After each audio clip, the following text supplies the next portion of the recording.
Look at this. It's quite an audience. It's quite what? It's quite an audience. It's quite an audience, yeah. Yeah. My god, my chair's too high for me. Well, I'm gonna say one thing more to the people in Dutch. So, wij gaan gewoon eerst beginnen met een paar vragen. En denk vooral mee, want jullie mogen alles vragen zo meteen. Er komt een microfoon door het publiek. En dan kun je alles vragen aan Jenna. I just told them that they were gonna ask some questions as well. You don't mind that, right? No, I'd love to. Have you ever been to the Netherlands before? Yeah, I have about 5 years ago, and also on a school trip. Oh really? On a school trip? Yeah, we did a school trip. Were you a student or? Yeah. We did Anne Frank's house. Oh nice. Did you like it? Yeah, I love it. I want to. I want to get walking around. But, yeah. And this is the first time here in the Netherlands at the Comic-Con, right? It is, yeah. Oh nice. And how do you feel about it today? Good. I'm looking forward to meeting everybody. Oh. Have you already done a photo booth? Oh. No, that's yet to be done. Alright. I also love all the costumes staring back at me. This one in particular. Which one in particular? The eye mask with the... the eye match with the red eye. Yeah. It really stands out. Yeah. Have you ever seen yourself today? No? What do you mean? Have somebody cosplaying as you from Doctor Who or Sandman? Actually, there's a video game that I do called Xenoblade Chronicles, and there's loads. I've actually seen my first cosplay as Melia Antiqua. Wait, is there anybody in the audience right now who's cosplaying as Clara Oswald or somebody from the Sandman? Because I believe I saw a Clara walking here around today. You saw a Clara. I saw a Clara. I saw a Clara walking around. Because what's it like for you, being in Doctor Who, Captain America, so much pop culture that you did? Yeah. I mean, I love that space, that genre, which is great as an actor because I feel like, so much of it is quite like heightened and like theatre, and you get to tell these epic adventure, like storytelling. It's like you're not really limited in the kind of the real world, which is what I quite like. To not be limited in the real world. Because it has ended right now, of course, your run on Doctor Who, or maybe you can return, but would you, how does it feel for you to look back at something like Doctor Who? Oh, great. I mean, it's like Stephen Moffat always said to me, who's like, you'll remember this, like you'll look back at this time like in your 60s. Yeah. And he's right. I mean, I feel like my character in particular was there at such like a pivotal special time in the 50th anniversary with all the Doctors shooting in 3D and having to get into work with John Hurt and Tom Baker and David, Matt, like all in one go. I feel like, and then introducing Peter. Yeah. I feel like I've had a very lucky part of Doctor Who history. It's great, especially the 50th anniversary. I loved it. Yeah. It was so interesting actually shooting Doctor Who in 3D because realizing, particularly with Matt's Doctor, like when you point a finger, it's literally going to come out into the audience, and like learning how to take Doctor Who and how to use that. It's insane. Yeah. What was your highlight in Doctor Who? Looking back at it. What's the most awesome thing you did on set or saw? Or? It has to be the days in the TARDIS. I think there's a couple. The days in the TARDIS, because it's like your playground with your best mate, which is like your own spaceship that you get to come and hang out in every single day, and that's your job. And also for me, I always say this, but the Snowman episode, which was Clara's like introduction to Doctor Who and Doctor Who's world, with the TARDIS on a cloud. What was it like for you then? A spiral staircase. But what was it like for you then, walking into the TARDIS for the first time?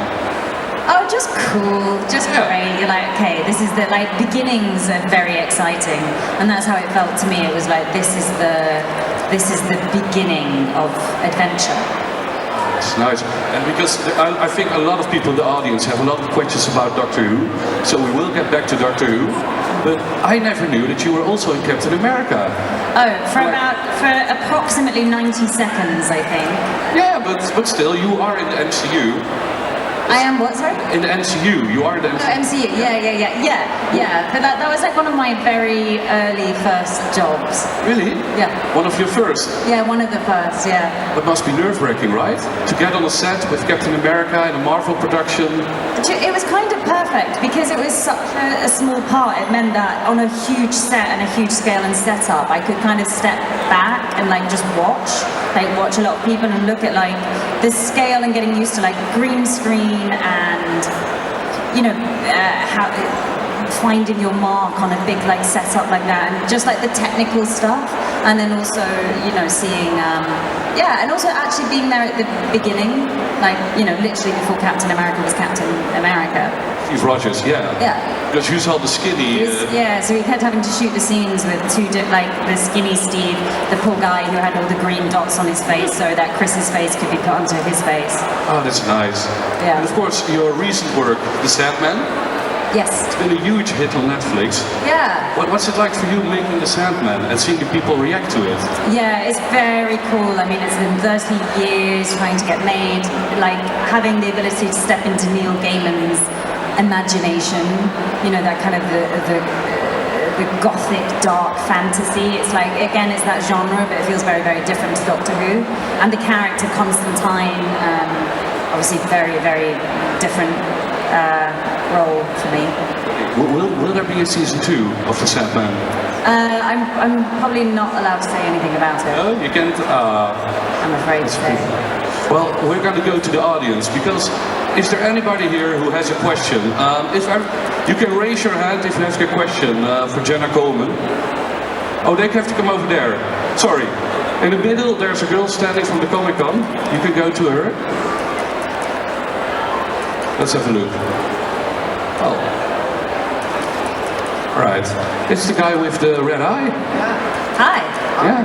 Hi, man. I just wanted to say thank you, first of all, for, saying that to me. It really means a lot to me. And a compliment. But yeah, my question was about Doctor Who. What did it feel like, the transition between two doctors? Bizarre. Probably the weirdest day you could ever have at work. Utterly bizarre. I've never in any other job would you change the lead actor mid-scene. And, literally costume change, like Matt left, high-fived, Peter came in, and then you just carry on. But the person that you've been working with for the last year is suddenly a lot older, grey and Scottish. And then you just carry on. It's very, there's no other show like it, but it was really unusual. Alright, thanks. Thanks. Because you were the longest companion of a doctor right now, or in Doctor Who, right? Yeah. That's insane. I saw it on Wikipedia trivia the other day.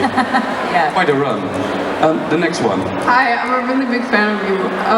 What was your favorite scene in Doctor Who to play? I really liked all the stuff with like Strax and Bastra, and again the snowman. I mean, Oswin in Asylum of the Daleks again felt it felt like a very self-contained, well it was self-contained special episode. I mean, that's very weird in particular because I was just acting to a green screen and Matt wasn't there. But I love that episode and that character. And again, it's always the snowman. Like, there was something so magical and fairy tale about the way to enter into. Yeah, it felt like stepping into a storybook. I thought you were amazing as Clara Oswin. Thanks. Nice. Thank you. Isn't it weird for you to watch it back? Something like The Snowman? You read the script, you make the episode, and you see it on the telly?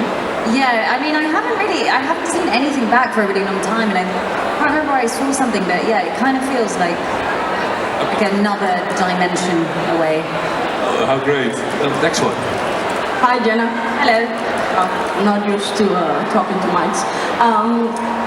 Since we're probably going to get a lot of questions regarding Doctor Who and Sandman, I wanted to ask you something different. You recently finished filming Wilderness, and I wanted to know how was it for you to film in nature, and also what can you tell us about it? Because it's going to be a long time, I think, before we get to see it. Yeah, Wilderness That's a series that's going to be out next year on Amazon. It's about a woman trying to kill her husband. Filming in nature was amazing, like the Grand Canyon and the scale, but we also had, whilst we were there, we also shot in New York and Las Vegas. So we had this kind of like amazing, epic, standing on the cliff edges of the Grand Canyon, like incredible. But then it was like Las Vegas and lights and night shoots, and so it was like the visceral polar opposites. Well, thank you. It's a true fan. Because do you have other projects which are coming up? Or only Wilderness? Wilderness, a film and a play. Oh, no way, a play on the West End? Yeah. Oh, in London? Yeah, I'm literally learning my lines in between signing autographs. I saw you backstage. I was like, I'm not going to disturb you. Right, next one. Hi. Hi. So, aside from potentially the Sandman Season 2, which has been confirmed, is there any chance of us seeing Joanna Constantine again? I'm so terrified to say anything remotely Sandman related. Maybe. Perhaps. Ask Neil Gaiman. Ask Netflix. Or ask Warner Brothers. Or DC Comics. Or all the other people that make it. Ask Tom Sturridge. I'll try. Okay. Nice. Don't ask me. Hi. Hi. So you already mentioned a bit about what it was like to step into a Neil Gaiman story, and I mean you already did that before in Doctor Who with Nightmare Silver. Would you like recognize some of the flair of going back into one of his stories, going back into Sandman? Kind of. I mean, but I feel like Sandman again is visually such its own beast. But yeah, like I mean, Nightmare in Silver I think was one of my first Clara episodes that I shot. So you know the kind of the psychological, the gothic like nature of it, but obviously Clara was a very and the tone of Doctor Who is so different to Sandman. So yeah, maybe like touches and flares, but also Alan wrote the Sandman as well, and whereas obviously Neil wrote the actual episode script of Nightmare in Silver.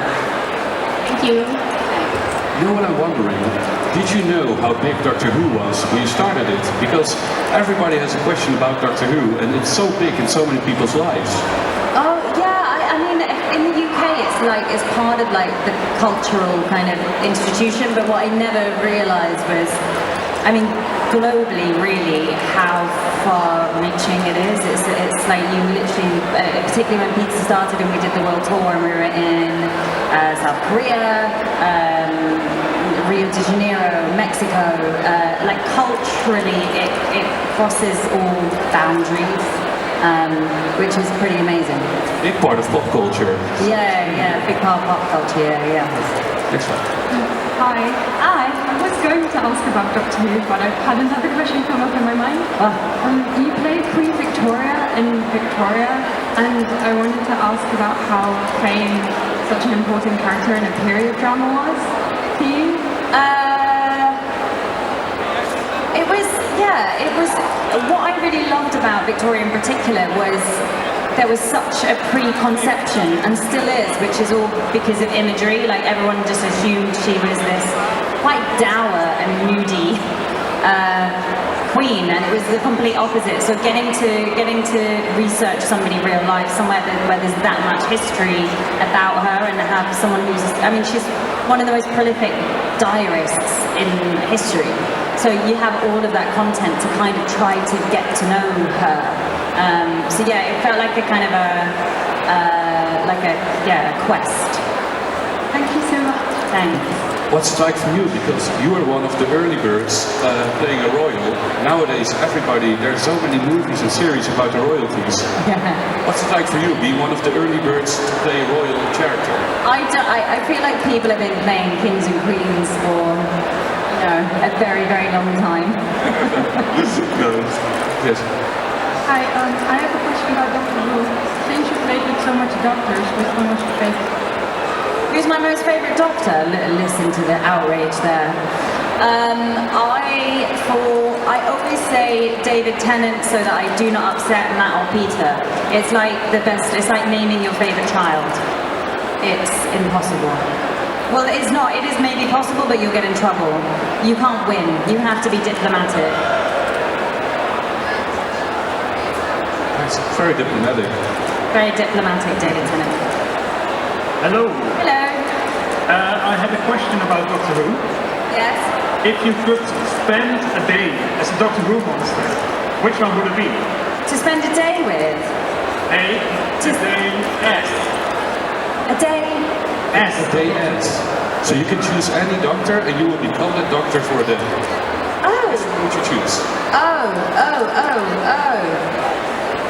So I would become a doctor for a You day? become that doctor, the doctor that you choose, right? That's the... No, Doctor Who monster. A Doctor Who That's what I monster. thought you said. Okay, if I could become a Doctor Who monster for a day,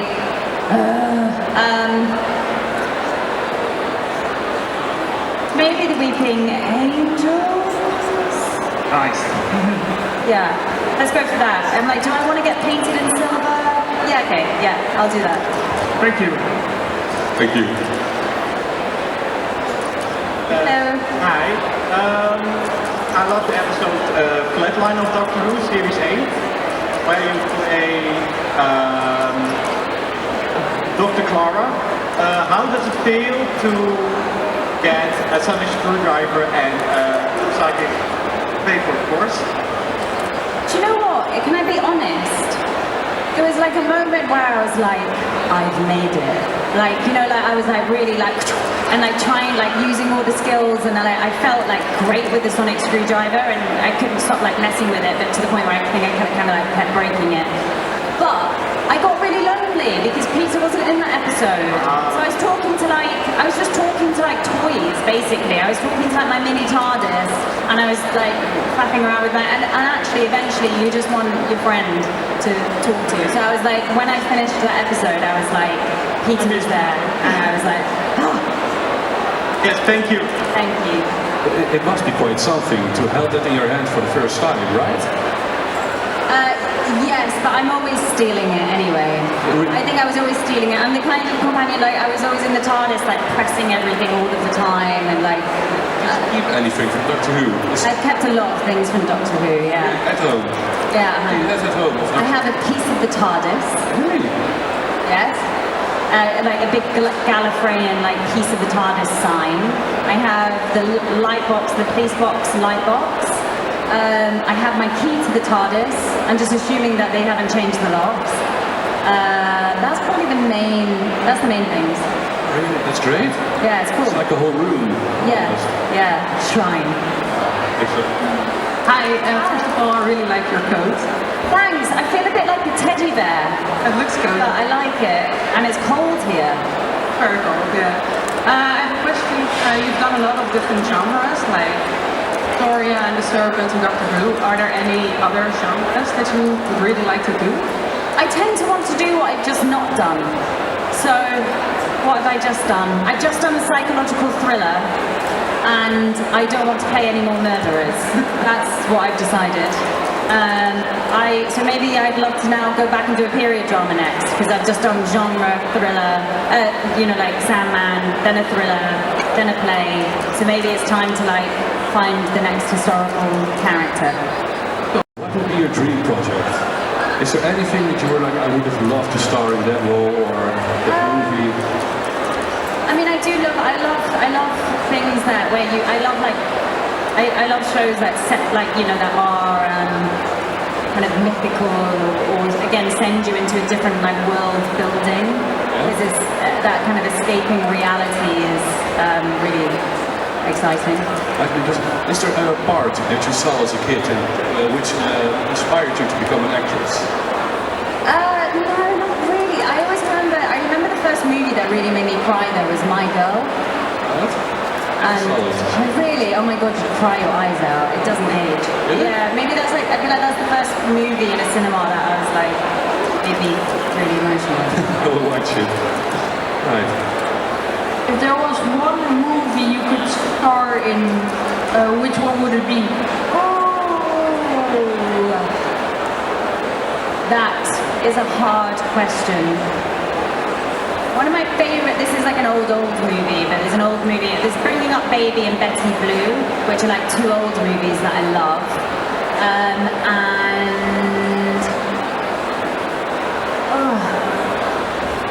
Maybe even like something like the Harry Potters would have been really fun. I mean, imagine doing that as a kid. Like, how amazing would that have been? Look, which part would you want to have in the movie then? Ron Weasley. Ron Weasley? Yeah. Oh, nice. A female Ron Weasley. No, maybe a baddie. Maybe a baddie. Bellatrix? Oh, actually, maybe like one of the, I don't know the names of like the mad kind of teacher parts, like with the one. I know what you mean. We have Dan Fogler from Fantastic Beasts. Yeah, I know. I was sat next to him before. He was playing some really good music. Maybe we can hook you up for It's like interesting. He's like putting his tunes on as his signing. Yeah. Hi, thank you so much for being this here this weekend. I've been a fan of Victoria for a while, and I was wondering, is the chapter Victoria closed, or are you doing any more? I'm not sure. But in the meantime, I'm aging, and that's a good thing, because I think the next part of Victoria, I was supposed to have about 12 children. So, you know, it's something that we could then pick up, but we shall see. Thank you. Who would you like to work with if you could choose anyone? What, to be the Doctor? No, to be a companion to one of the Doctors that you've not worked with. Oh, one of the Doctors I haven't worked with yet. I've kind of worked with most of them. What about, let's say Jodie then, because obviously I've never worked with Jodie. Right, thank you. I think I've missed my opportunity there though. Hi, first of all, I want to say I grew up watching Doctor Who with my dad, and you are both of our favorite companions. Besides the Doctor, of course, which was your favorite character to interact with in the series? Oh, Michelle Gomez, Missy. Like, she was so hilarious and absolutely, genuinely, totally mad. Like, bonkers mad. In a way that I would almost watch her as if I was just watching television, because she was so entertaining. She'd like take you out the scene because I'd just be like mesmerized with her madness. So yeah, Michelle Gomez, like completely unpredictable, barking mad. Thank you. What was the most crazy thing she did? Oh, she used to do all sorts, like with just full action, and she'd start singing like Italian opera for no reason that was unrelated to anything in the script. It was like stuff like that. It was like, yeah. You guys. Question is, you have now worked with DC Comics. Is there any chance that you want to work with Marvel? Yeah, it's always characters and scripts, and if there's something like interesting and intriguing there. Like, again, what I love about this genre in particular is you can play quite like heightened, stylized, theatrical roles within that universe, whilst it's feeling like contemporary or very, yeah, like I love the kind of, it's quite boundless. So yeah, that's the particular joy of the genre, but it's always character based.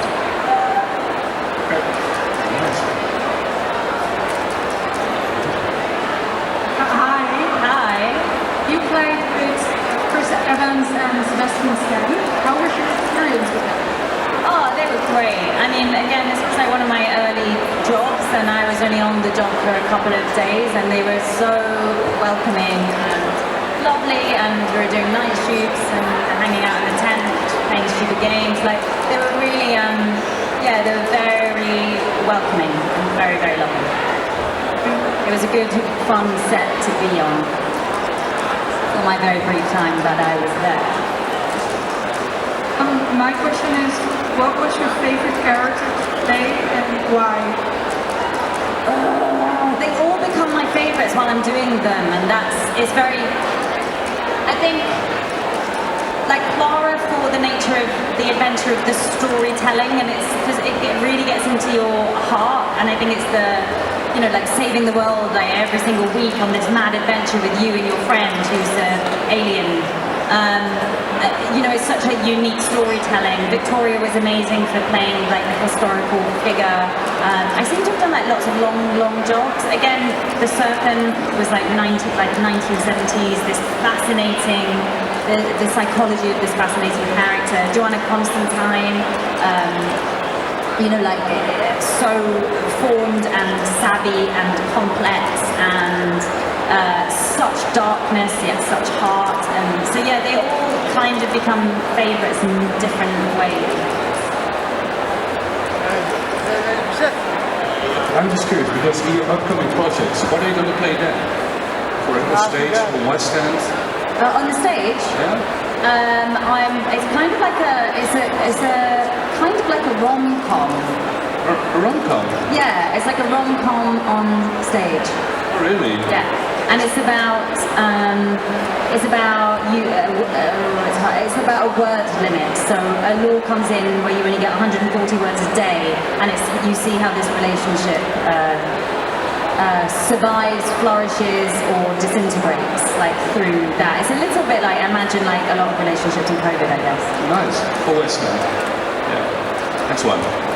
Hi, I hope you're doing well. I had a question about your acting. How would you say your process is like, and what do you like most about it? Very different. I'm very different jobs. I don't really know what my process is. I work it out on each one. Like Doctor Who was all about spontaneity. So actually everything on Doctor Who was about play, really. And it's like, you know, once you've got your script and, you know, you've got such a relationship with Stephen Moffat who's writing it, and it's all about action, adventure, go. It's all about now. And so yeah, being really quite childlike and playful in a way. And yeah, me and Peter we used to make each other laugh so much. I don't think anybody else found us funny, but we literally thought we were the funniest people in the world. Like stupid voices, stupid like constantly, but to the point where we'd make each other laugh and like laugh cry so much that we started to have to put our chairs on separate ends of the TARDIS so that we could get breaks from each other, because otherwise we'd get to 11 o'clock and we'd just exhausted and still have like another 10 hours of shooting left to go.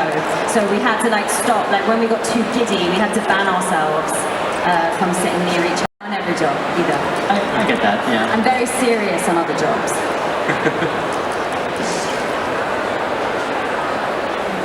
Hello. Hello. Talking about spontaneity? I don't know. Some actors and actresses can improvise a little bit and that gets in the final cut. Regarding Doctor Who, are there any bits that you were able to improvise and that you look back upon and was like, yeah, that was good? I don't remember, but what I would say is you would think it's the kind of show where you would need to, or it would benefit from. But actually, Stephen's writing was so it was so rhythmical and so sharp and so great that you kind of didn't want to mess with it, because it was all peppered and everything was in there, and it was so succinct and clever and full of heart, with never being like sentimental. And so yeah, like you would think so, but you actually didn't need it. The only things you need to improvise is like doctor. Yeah, you don't want to. There was like a lot of those. Yeah, you don't want to break the rhythm of the writer. Exactly, yeah, and you really didn't need to, because it was there. Thank you for your answer. Thanks. And we're going to do one more question from the audience. Hello. Hello. I have a question about your role in The Sandman. Was it difficult to shoot some scenes like your first scene in a church when a demon pops out? It was a little bit like, because I haven't done any work really like that since Doctor Who, which was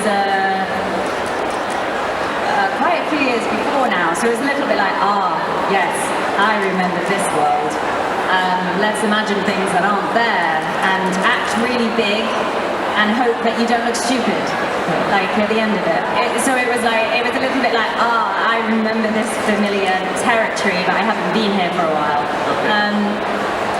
But yeah, and obviously you shoot out of sequence as well, so it was very early days in, and often with a show that's a very new show, it's like, okay, what's the tone? So I always trying to find the tone, and particularly in genre, because again, it can be many tones. So yeah, with Sandman for me, it was identifying what's the tone of the show. Thank you. And in a few minutes on stage there will be a cosplay contest. And I was wondering, would you ever do cosplay?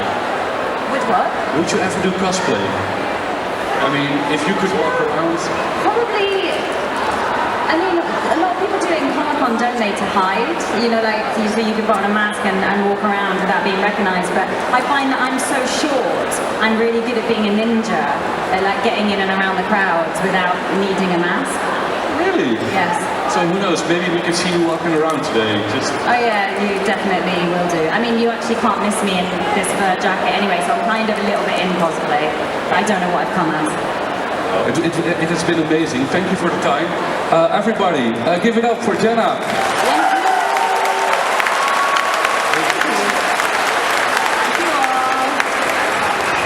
En voor de lieve mensen, zometeen komt hier de cosplay competitie. En jullie kunnen nog op de foto met Jenna. Zij staat zo meteen nog bij de fotobooth. Mocht je haar heel graag willen zien, een handtekening, een foto en wat dan ook, zoek haar vooral even op daar. En